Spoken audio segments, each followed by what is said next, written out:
ராகி கூழ் செய்ய போகிறாங்க. எப்படி செய்யலான்னு பார்க்கலாம். வாங்க வீடியோக்குள்ள போகலாம். ராகி கூழ் வந்து வெயிலுக்கு ரொம்ப நல்லது. டெய்லி ஒயிட் ரைஸே சாப்பிட்றதுக்கு பதிலாக இந்த வெயில் காலத்தில் நம்ம இந்த மாதிரி ராகி கூழ் கம்மங்கூழ்லாவும் செய்யலாம். கம்மங்கூழ் வீடியோ நாங்கள் ஆல்ரெடி போஸ்ட் பண்ணிக்கிறோம். கீழே டிஸ்கிரிப்ஷன் பாக்ஸில் லிங்க் தரோம், பார்க்காதவங்க பார்த்துக்கோங்க. வாங்க இது எப்படி செய்யலான்னு பார்க்கலாம்.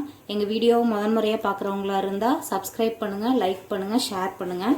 இப்போ ராகி கூழுக்கு தேவையான பொருள் வந்து இது மாதிரி நான் சின்ன வெங்காயத்தை குட்டி குட்டியாக நறுக்கி வச்சுருக்கேன். நீங்கள் வேணதுக்கு பதிலாக பெரிய வெங்காயம் நறுக்கிக்கலாம். ராகி மாவு வந்து 200 கிராம் எடுத்து இந்த மாதிரி தண்ணி மாதிரி கலக்கி வச்சுருக்கோம். ரொம்ப நல்லா தண்ணி மாதிரி கட்டி இல்லாமல் கலக்கிக்கோங்க. இங்கே பாருங்கள், இந்த அளவுக்கு நல்லா தண்ணி மாதிரி கலக்கிக்கோங்க. அதுக்கப்புறம் உப்பு, தயிரை வந்து பீட்டரை வச்சு நல்லா பீட் பண்ணி எடுத்து வச்சுருக்கேன். அதுக்கப்புறம் white rice 1 tumbler already cook பண்ணி வச்சுட்டோம். இதுக்கப்புறம் 100 கிராம் ராகி மாவுக்கு 1/2 லிட்டர் தண்ணி அளவு எடுத்துக்கோங்க. இப்போ 200 கிராம் ராகி மாவுங்கிறனால நான் வந்து 1 லிட்டர் தண்ணியை ஆல்ரெடி பாத்திரத்தில் இந்த மாதிரி ஊற்றி வச்சுட்டேன். அதுக்கப்புறம் நீங்கள் தூள் போடுறவங்களா இருந்தால் தண்ணி கொதித்து மாவை கொட்டினதுக்கப்புறம் போட்டுக்கலாம். நான் ராக் சால்ட்டுங்கிறனால கொஞ்சம் கரையிற டைம் ஆகுங்கிறனால வேண்டி நான் தண்ணியிலேயே போட்டேன். இதனால் கொதி வரதுன்னு வெயிட் பண்ணலாம். இந்த ராகிக்கூழ் வந்து வெயிலுக்கு ரொம்ப நல்லது. குழந்தைங்களுக்கெல்லாம் நல்லா கொடுக்கலாம். நீங்கள் இதுலேயே வந்து ஸ்வீட்டும் செஞ்சுக்கலாம். நம்ம இந்த மாதிரி தயிர் போட்டு செஞ்சுக்கலாம். அது உங்களுக்கு கூழ் ரெடி ஆனதுக்கப்புறம் எப்போ ஸ்வீட்டும் செய்யலாம் அப்படின்னு நான் உங்களுக்கு சொல்கிறேன். வாங்க தண்ணி கொதிக்கிட்டும், அது வரைக்கும் வெயிட் பண்ணலாம்.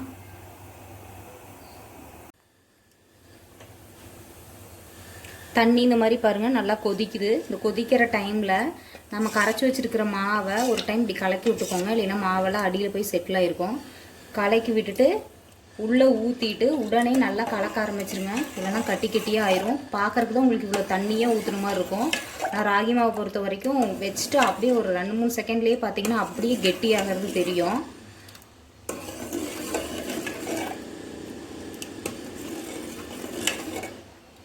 இப்போ பாருங்கள், நம்ம ஊற்றுறப்ப எவ்வளோ தண்ணியாக ஊற்றணும். இப்போவே பாருங்கள், டக்குன்னு அப்படியே அது திக்னஸ் ஆக ஆரம்பிக்கும். அதனால் நீங்கள் நல்லா தண்ணியாகவே கரைச்சி ஊற்றிக்கலாம்.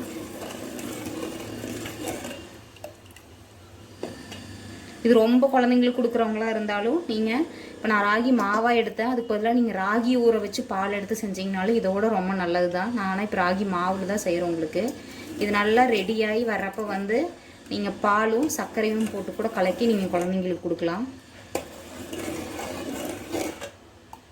இந்த வெறும் சுகர் மட்டும் கொடுக்குறவங்களுக்கு கொடுக்கலாம், பால் வேண்டான்னு நினச்சிங்கன்னா.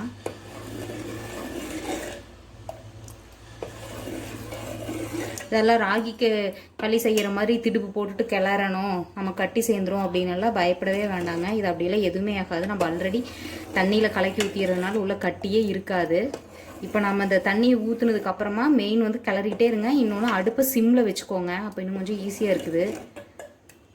பாருங்கள், கட்டியே ஆகாது இந்த மாதிரி கிளறிட்டே இருந்தீங்கன்னா.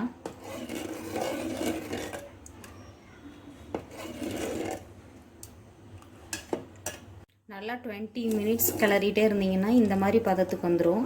இந்த டைமில் நம்ம வடித்து வச்சுருக்கிற சாதத்தை உள்ளே போட்டுக்கலாம்.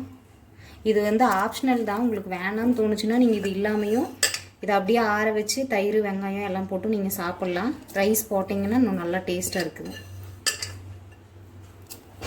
200 கிராம் ராகி மாவுக்கு 100 கிராம் அரிசி நான் வேக வச்சு வச்சுருக்கேன். நார்மல் சாப்பாட்டு அரிசி தான். இந்த சாப்பாட்டையும் போட்டுட்டு நல்லா கிளறி விட்டு கொஞ்ச நேரம் கொதிக்க விட்டு ஆஃப் பண்ணிவிட்டு உங்களுக்கு நல்லா ஆறட்டுன்னு நாங்கள் தயிரெல்லாம் ஊற்றி கூழ் மிக்ஸ் பண்ணிட்டு உங்களுக்கு காமிக்கிறோம். சாப்பாட்டையும் உள்ளே போட்டு 5 நிமிஷம் ஆனதுக்கப்புறம் நாங்கள் ஆஃப் பண்ணிட்டோம். அதுக்கப்புறம் இப்போ நல்லா ஆறிடுச்சு. இது கூட எடுத்து வச்சுருக்க தயிர் உள்ளே ஊற்றிக்கலாம்.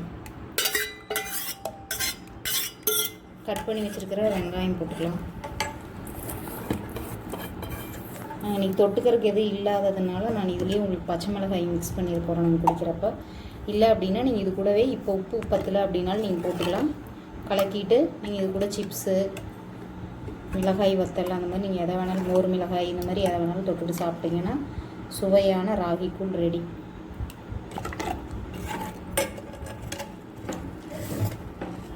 பாருங்க, ஊற்றி காமிக்கிறோம்.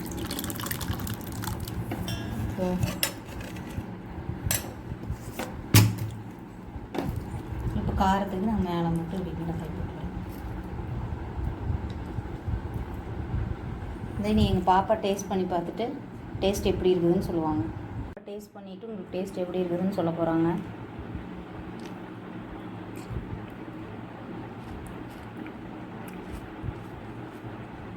காரமாகவே இல்லை, சூப்பராக இருக்குது. இந்த வீடியோ வந்து புதுசாக பார்க்குறவங்களா இருந்தால் லைக் பண்ணுங்கள், ஷேர் பண்ணுங்கள், சப்ஸ்கிரைப் பண்ணுங்கள். தேங்க்ஸ் ஃபார் வாட்சிங்.